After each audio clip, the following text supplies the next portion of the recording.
Hi, I'm Neil from Wild Elements, and I'm working in collaboration with the National Botanic Gardens of Wales to introduce you to permaculture. Permaculture is a design system that was initially developed to create sustainable agricultural systems. However, this design tool is now utilised worldwide to design homes, financial systems, businesses, social groups and education. The National Botanical Gardens have been supporting a project called Growing the Future, a 5-year project to champion Welsh horticulture, plants for pollinators, the protection of wildlife and the virtues of growing plants for food, fun, health and well-being. Here at Wild Elements, we thought it would be an excellent opportunity to combine our knowledge of permaculture and link it with growing plants for the future. In our last video, we talked about how designing a place to grow plants for food or fun with permaculture ethics in mind can result in a sustainable, healthy, permanent system that will last for generations. In this video, we will take a brief look at growing plants using permaculture design. If you ever had the pleasure of watching a child sowing, nurturing and then eating a plant, you'll understand that the process is both fascinating and rewarding to them. It's fascinating and rewarding to us too. Rebecca Thomas from the Growing the Future project has designed a colourful rainbow garden to celebrate the benefits of eating a variety of foods to maintain our health, and also as a fitting tribute to the NHS throughout the pandemic of 2020. Rebecca has written detailed instructions including the plans for a raised bed and which plants to plant for colour and for pollinators. The plans can be found at botanicgarden.wales. By building and nurturing this rainbow garden, we can teach children about sustainable design through the permaculture design process. Here at Wild Elements, our mission is to reconnect people to nature, to inspire them and to heighten aspirations. By connecting children to nature through the food that they grow and eat, they are inspired to eat more healthily, and they may aspire to increase the amount of food that they grow, which in turn will be beneficial to our planet. When planting a growing space for plants, all senses are engaged.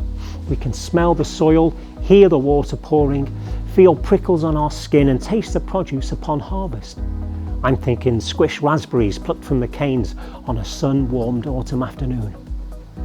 Growing food definitely helps people to foster an attitude of gratitude.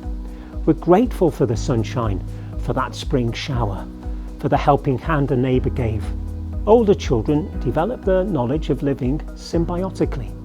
They understand that they are part of the bigger system and have a responsibility not to use resources unwisely, to think of the impact their actions could have on others and the environment around them.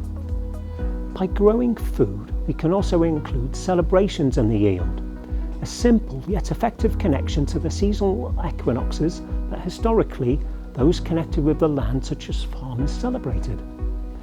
The learning can begin with the soil. We've already demonstrated how to find out what your soil is made up from using a simple glass jar.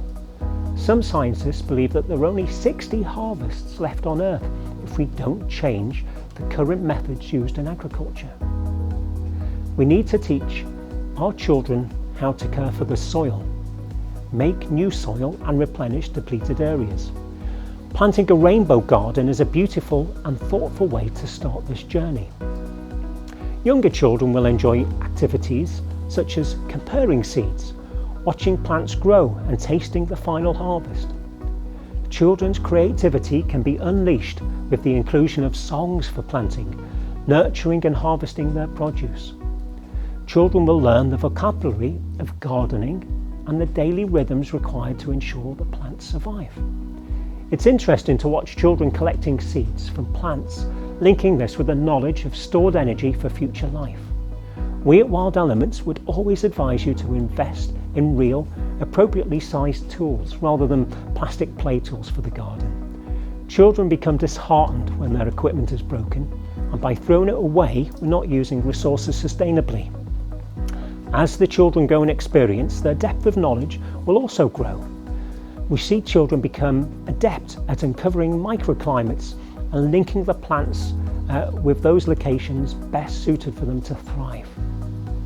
By exposing the children to different gardening methods, they begin to see the differences between gardening for a permanent, sustainable yield compared to a monoculture reliant on unnatural methods to add nutrients and prevent destruction of crops by insects or diseases. Here in Wales, we are on the cusp of introducing a brand new curriculum to our children.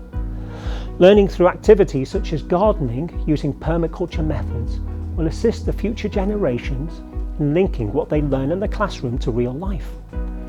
The creation of new life through propagation and grafting can be linked with biology and cell growth, making recalling exams more reliable. Many modern families don't have lots of spare time.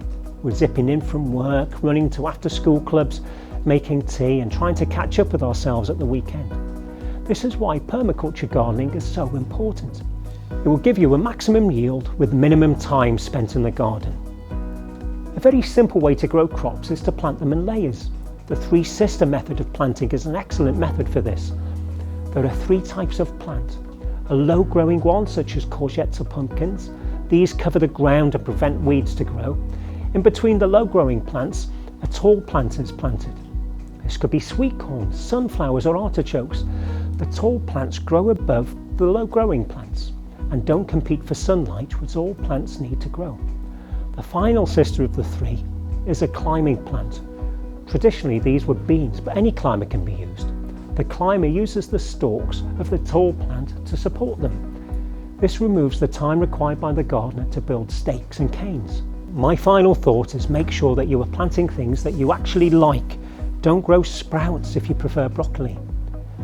In our next video, we'll be looking at the built environment and resource use. This is a wide-ranging topic, and we'll be introducing some of the more pressing design issues of the current time, like our homes, and reducing our use of resources. So we look forward to seeing you then.